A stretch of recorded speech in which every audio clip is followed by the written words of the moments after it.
number one, have a dream, right? Have faith that you can actually accomplish that dream, right?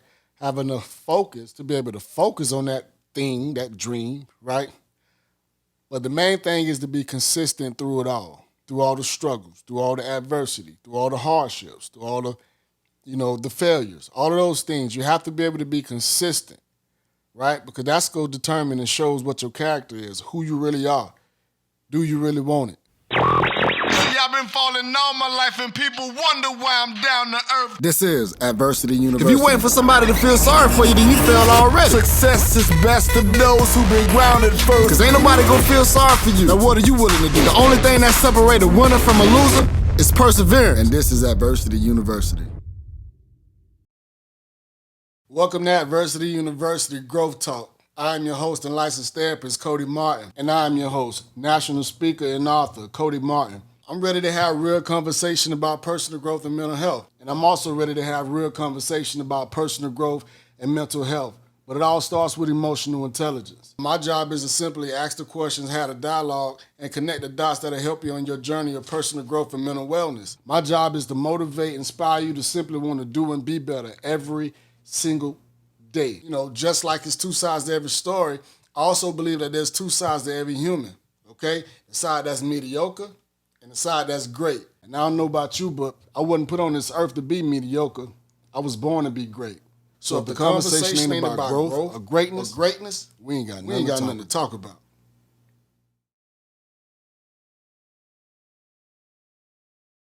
All right, so before we get started, you know the routine, you know how I like to go. Go ahead. Scale of 1 to 5, what you looking like? I mean, I'm here. That says a lot. Okay.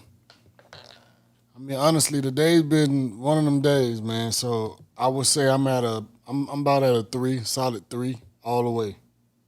All right. Now, it's definitely been a day. So today I want to talk about, fulfilling your dreams, right? And what that looked like.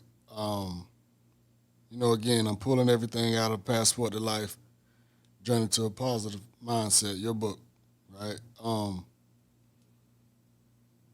So I think this is reflection number 2. And you say, it's titled, Fulfill Your Dreams.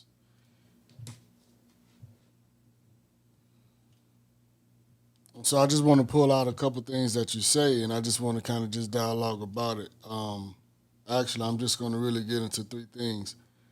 And the first thing would be, you say, don't downgrade your dreams to match your reality. Upgrade your faith to match your vision. Let's talk about that. I mean, I love those. I love that. But I want to hear you speak to it. Can you speak to that? I mean, simply, a lot of people kind of stunt their own growth and be in their own way because of their circumstances look a certain way, and they don't think that they can be what they see or what they aspire to be because they're not there in the moment. And so a lot of people, let's just say I shoot for wanting to be a doctor, because I'm in an environment or my circumstances, never produced an actual doctor, or I don't know anybody that's an actual doctor. I feel like, well, maybe I'm shooting too high. You know what I'm saying? Maybe I could just maybe I'll just settle for, being a sanitation worker, or I'll just settle for being a teacher, or I'll just, not saying that anything is wrong with any of those roles. It's just that if your initial vision was, or dream was to be able to be that doctor, who says you can't be that doctor? So it's just like you can't look at your circumstances and your situation, and just because you don't see that thing that you want to be, or, your environment, your situation never produced that thing that you want to be, don't mean that you can't be the first one. Most people need to aim to be the first thing, because you can actually do it. But it takes, number one, it takes a dream, but then it takes a goal, okay? Because a dream is one thing, but a goal is actually putting action to it. So if you can become that, if you could dream it, you can set a plan, set goals, and set plans and action steps to be able to get there. It's not going to happen overnight. It's a process, so we have to be able to trust the process. But first, we got to believe that we can actually get there.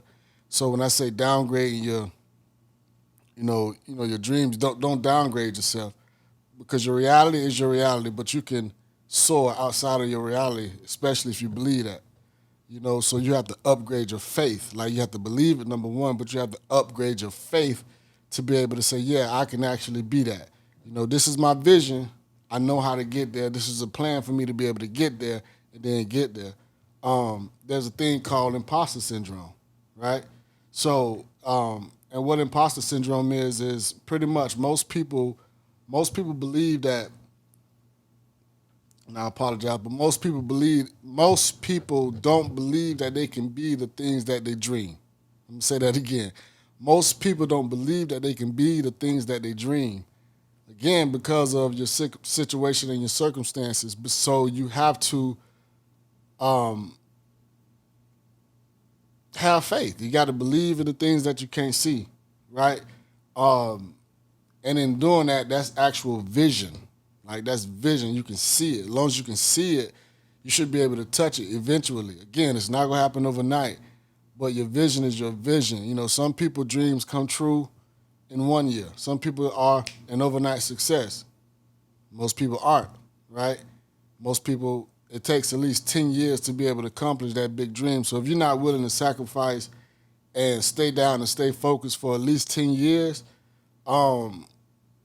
then you don't really have faith.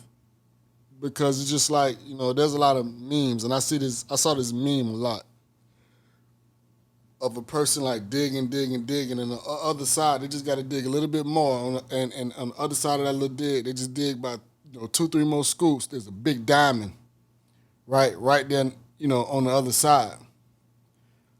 But most people quit before they hit that diamond, because they get tired, they get wore out, they feel like it's never going to happen. They've been doing it for so long, it's never going to happen. But it's that doubt that will turn you away from your actual dream and that goal and that vision that you have. Your doubt, self-doubt, and societal doubt, will have you thinking that you can't do those things that you've set out to do. And the minute you stop, you're just giving the next person an opportunity to just dig a little bit deeper and get that diamond that you've been working so hard for. So you just have to have faith that, those things that you actually want to achieve and accomplish, they're going to happen, okay? I think I said in the book, the only way to fail is to quit. So as long as you continue to go, you will be successful. There's no doubt about it. You just have to believe that. That's deep.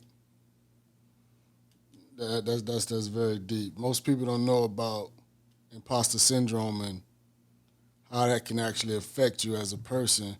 And they overlook the fact that it has a lot to do with self-esteem and courage, right? But we afraid of going places that we never been. So it's really important for people to really get a glimpse and really understand what imposter syndrome is, and to kind of push through that, right? So next you say, stop seeking validation from others so that you are comfortable achieving your dreams. They are your dreams after all. Now that's deep too. Can you speak to that also? Seeking validation from others. Seeking validation from others so that you are comfortable achieving your dreams. I mean, that's just that.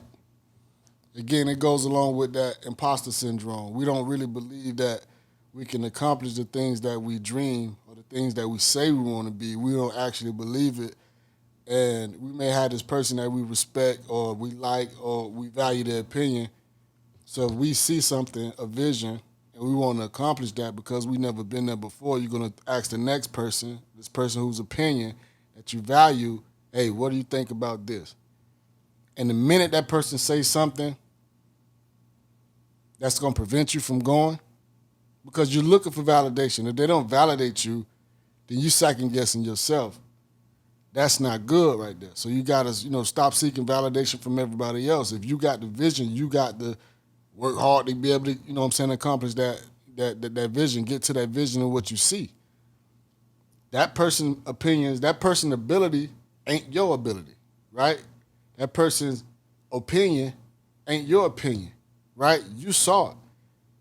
We might not have all the answers. You don't know how to get to that vision that you're saying, but that's a part of the process. You have to work the process. And part of that process is failing. Because when you fail, you're gonna learn from that failure, then you can actually get up and get going and maneuver. And, instead of going left, you're gonna go right this time. Right? It's less a learning process. So you know what not to do. If you take 10 more steps, you know that left is not the way that you need to go. You may need to go straight or go to that right. There's better possibilities in that angle, but you just can't get it right all the time the first time. You know what I'm saying? Learning, failing, all of that is part of the process, which will make you stronger, which will build character, and which will allow you to be, sustain a lot of what you're actually working hard for. Most people who get it overnight, they can't sustain it because there was no lessons in it, right? It's just like winning the lottery. You become a millionaire overnight. There wasn't a process. You just, the money was just handed to you, and, because it was just handed to you, you don't know how to get back to those millions. So the process is what allows people to be able to maintain certain situations and sustain their situations. So yeah, I definitely appreciate your insight. Really, really do it, and I think a lot of people would get something from that. So, lastly, you say greatness. You say greatness doesn't come from being comfortable. Greatness comes from being challenged. Now that's. Let me say that because a lot of people need to hear that, especially a lot of the clients that I work with. Everybody want to be exceptional, but most people are afraid of challenges. So let me read that again. Greatness doesn't come from being comfortable. Greatness comes from being challenged. Can you dialogue about that? Can you give me some insight on that as well? Right. So basically, everybody want to be great, right? Everybody want to be on the top of their game. Everybody want to be the man, the one man, whomever, right? But that's greatness, right? But greatness doesn't just start at great, It starts with everybody being challenged. It starts with the failures. It starts with the shortcomings. It starts with the confusion, the frustration. It starts with all of that, right? The trauma, all of those things that affect you from a mental and emotional standpoint, but all of those things that help you learn. Because if you learn, especially those strong lessons, you could be able to pass that to somebody else, or not only just pass it to somebody else, but you can make your team a lot stronger, right? You're knowledgeable. That's wisdom. You know what I'm saying? Like the process, the challenges, the struggle, all of that, that's wisdom. And not many things can actually beat wisdom, right? So it's just a matter of understanding that, you want to be on top. Everybody want to be the LeBrons, the MJs, the whomever, right? Everybody want to be the person that's on top. But nobody really pays attention or take the time to pay attention to all the things that those people had to go through. It didn't just happen for them. They didn't just wake up one day and just was great, right? They had to fail. They had to fall. They had to stumble. They had to crawl. They had to do all of these things. Crawl before they walk, before they can run, before they can, skyrocket. All of those things have to happen before you can be labeled great, right? And, greatness is subjective. However, we all have greatness in us. We just got to be willing to pull it out of us and work hard to be that thing, right, that we say that we want to be. You could talk about it all day. You could vocalize it, you could verbalize it, you could chant it to the mountaintops, but if you ain't put no actions to it, a lot of those things are just not going to happen, right? If you're not trusting the process, a lot of those things are just not going to come into fruition.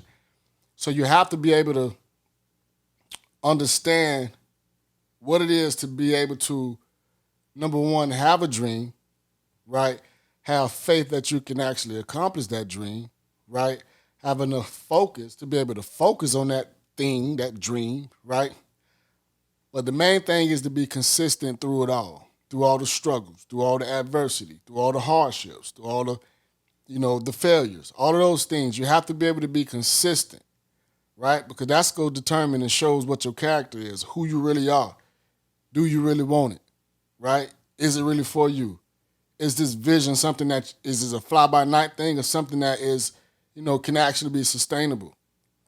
With your, proof of, consistency, you're showing not only, the world, but you're showing yourself that you can sustain these things, and it's just going to make it that much more worth it when you accomplish it. You got some good stuff here, man. I really appreciate you, and I appreciate this book. Like, really, I do. I appreciate